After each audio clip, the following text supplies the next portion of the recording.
अखिलेश कटियार जी, मुझे बार बार याद है जब पिछली बार भी आप दो टूक में जुड़े थे, आपने बहुत सेंसिबल बातें कही थी और मैं सोच रहा था कि मतलब आप जैसे प्रवक्ता समाजवादी पार्टी के हैं, मुझे अच्छा लगा था कि ऐसा लग रहा था कि आप बार बार कह रहे थे कि हमें इस तरह की बातें नहीं करनी चाहिए।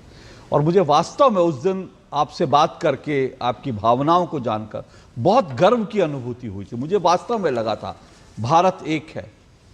लेकिन सर, आज ये क्या, आपके एक लीडर लाल बिहारी यादव छोटे मोटे नेता नहीं है, ये प्रतिपक्ष के नेता हैं विधान परिषद में। पहलगाम हमला पॉलिटिकल ढंग से कराया गया या किया गया? पहलगाम हमला पॉलिटिकल ढंग से किया गया या कराया गया? ये तो पाकिस्तान की भाषा है, भारत के गद्दारों की भाषा है। कहां से अखिलेश कटियार जी, ये कौन से नेता हैं आपके? जी अशोक श्रीवास्तव साहब, आप और आपके सभी दर्शकों को मेरा प्रणाम। आप बहुत गंभीर चर्चा करते हैं और आप बहुत वरिष्ठ पत्रकार हैं, हम इस बात को हमेशा स्वीकारते हैं।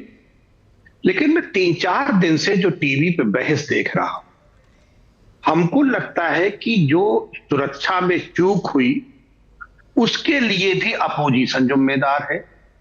इतने आतंकवादी सीमा से कैसे देश के अंदर घुस आए, इसके लिए भी अपोजिशन को माफी मांगनी चाहिए। ये गलती भी अपोजिशन की है। एक भी आतंकी अभी तक पकड़ा नहीं गया, सब चले गए, इसके लिए भी अपोजिशन के लोग ही जिम्मेदार है। निश्चित तौर पर गद्दार आ जाना चाहिए, इनके खिलाफ कार्रवाई होनी चाहिए। सारे सवाल तो इन्हीं से होने चाहिए, क्योंकि हम गद्दार हैं, हम देशद्रोही हैं और नीच जैसे शब्द भी अब इस्तेमाल होने लगेंगे, क्योंकि ये जिम्मेदारी तो अपोजिशन की ही थी कि देश सुरक्षित रहे, सीमाएं सुरक्षित रहे, आम नागरिक इस देश का सुरक्षित महसूस करे। लेकिन अगर ये सब नहीं हुआ तो इस पे सरकार पे कोई सवाल नहीं बनता है। निश्चित तौर पे इसका जवाब, मैं आपसे पूरी तरह सहमत हूं, और इसका जवाब अपोजिशन को ही देना चाहिए और इसका सवाल भी अपोजिशन से ही होना चाहिए।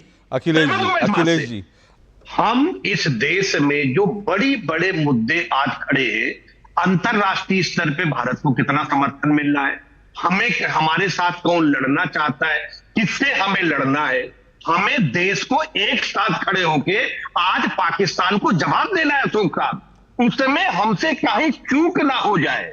हम जो लोग हमारे साथ नहीं हैं, जिन देशों के साथ हमने अपनी प्रतिबद्धता दिखाई, उन मुद्दों पे बहस करके आज हमें बड़े मुद्दे खड़े करने चाहिए। अशोक जी, आप बहुत बड़े पत्रकार हैं, छोटी बातें किसी पत्र, आज कांग्रेस ने, राहुल गांधी जी ने, माननीय खड़गे जी ने, मेरे नेता माननीय अखिलेश यादव जी ने कहा हम सरकार के साथ हैं। अखिलेश जी, अगर आपके घर में भी ऐसे लोग बैठे तो उनको आइडेंटिफाई कीजिए। ये कौन लोग हैं आपके घर में जो भारत की इज्जत को पलीता लगा रहे हैं? कौन लोग हैं ये ऐसे नेता कैसे घुसा है आपकी पार्टी में? मैं तो ये कहता हूं आप भी जांच करवाइए। क्या पता आपकी पार्टी में जो है पाकिस्तान ने प्लांट किया ऐसे नेता, ये आपको जांच करवानी चाहिए। मैं तो सिर्फ एक बात कहना चाहता हूं अशोक जी, आप बड़ा गंभीर शो करते हैं। आतंकवादी आए, मारे, चले गए। सुनिए, आप तीसरी बार, अरे आप तीसरी बार दोहरा, आप ये बात दोहरा रहे हैं। मैं वही सवाल लेकर जा रहा हूं, आप यही बात दोहरा रहे हैं। मैं वही सवाल लेकर जा रहा हूं, मैं कह रहा हूं कि मैं उनसे वही सवाल पूछूंगा, लेकिन जो सवाल आरपी सिंह जी करा उनको एड्रेस करने दीजिए। आप ये जांच कीजिए कि आपकी पार्टी में कोई पाकिस्तान ने तो नहीं प्लांट किया इस आदमी को। मैं तो ये कह रहा हूं, आप लोगों की जांच का विषय आज ये है कि कहीं पाकिस्तान ने तो नहीं प्लांट कर दिया इस आदमी को। मैं अशोक साहब, आपको पता है कितना बड़ा स्पोर्ट हम करते हैं? बहुत वरिष्ठ पत्रकार से मैं आरपी सिंह साहब आपकी मजबूरी भी समझ सकता हूं। मेरी मजबूरी नहीं है, आपकी मजबूरी है। आपको देश को नीचा दिखाना है, सेना का मनोबल तोड़ना आपकी मजबूरी है, आपको सेना की पीठ पे छुरा घोंपना आपकी मजबूरी है। आप पाकिस्तान के यार हैं, मुझे अफसोस है कहते हुए। आप सबकी सब आपकी भाषा वो है जो पाकिस्तान के दोस्तों की होती है, पाकिस्तान के मित्र लोगों की होती है, वो भाषा आपकी। अखिलेश जी एक मिनट सुनिए, अखिलेश जी एक मिनट सुनिए, अखिलेश जी एक मिनट सुनिए, बोलिए अखिलेश जी। आज बीजेपी शासन में है, आज इस देश की जनता चाहती है कि आप सही जवाब दें, आप जिम्मेदारी भरा जवाब दें। 20 साल पहले कांग्रेस ने किया था, उसकी गलती थी। आंखों पे चश्मा लगाया तुमने पाकिस्तान का, और चांद तारे वाला चश्मा लगाया आंखों पे। दिक्कत ये है दिक्कत ये है आपकी। भला आदमी अखिलेश कटियार, अखिलेश कटियार पाकिस्तान का चश्मा लगाया चांद तारे वाला, उससे बाहर दिखता नहीं आपको। अखिलेश जी बोलिए, बोलिए अखिलेश जी। सिंह जी से ज्यादा बढ़िया भाजपा को डिफेंड कर रहे हैं। ये जो आंकड़े हैं, सर मैं तो देश को डिफेंड करता रहूंगा, मैं तो देश को, आप देश के जिस दिन आप भारत की सेना के पक्ष में बोलेंगे ना, अशोक श्रीवास्तव सबसे पहले समाजवादी पार्टी के लिए खड़ा होगा। अशोक जी इस सेना के रक्षा मंत्री समाजवादी पार्टी के राष्ट्रीय अध्यक्ष रहे, और उस समय जो काम हुए हैं चीन के खिलाफ, जो तो सर मैं तो उनका मुरीद हूं इस बात के लिए। तो मैंने इस देश में, तो अखिलेश जी जो मुलायम जी ने किया, मुलायम सिंह जी ने किया रक्षा मंत्री रहते, मैं उनका मुरीद हूं, उनको नमन करता हूं।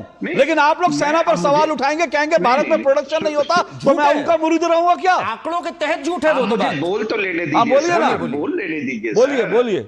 आप जैसे करण वर्मा को सुनते हो, जैसे आरपी सिंह को सुनते हो, मेरा अरे सुनिए सर, आपको बहुत समय दिया, आप बोलिए ना, बोलिए बोलिए।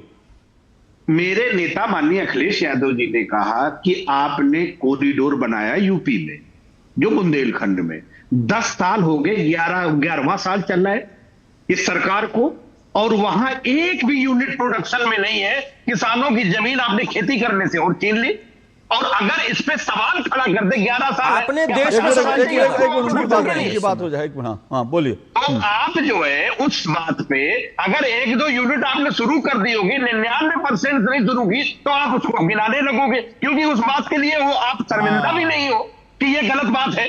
दूसरी बात है, आप जो आज बात कह रहे हो कि 300 गुना बढ़ गई, 500 गुना बढ़ गई, किसानों की आमदनी भी दुगनी हो गई, बेरोजगारी भी घट गई, आपके आंकड़ों पे देश का भरोसा नहीं है वर्मा जी।